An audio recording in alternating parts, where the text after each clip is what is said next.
Comment rendre la raison d'être plus opérante? La raison d'être doit-elle être utilisée comme processus d'amélioration continue ou de transformation pour les différentes fonctions de l'entreprise?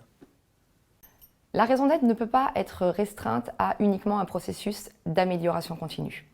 Si on regarde, grâce à la raison d'être, l'entreprise dans sa dimension sensible, on la regarde avec son âme, ça veut dire qu'on sort fondamentalement de la manière dont on a conceptualisé l'organisation jusqu'à présent, à savoir une enveloppe vide, une entité froide. Donc c'est véritablement une transformation culturelle profonde de l'organisation, presque philosophique, où tout est à repenser.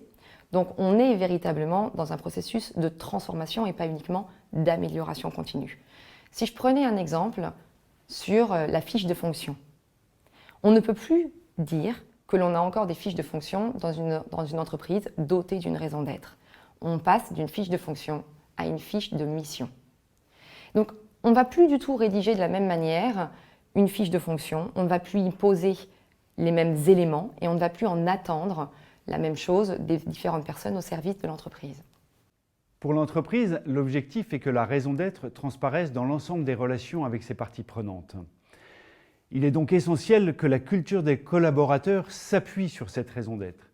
Si je prends l'exemple d'Apicil, par une relation proche et attentionnée qui est soulignée dans notre raison d'être, ce serait prétentieux de dire que c'est déjà le cas.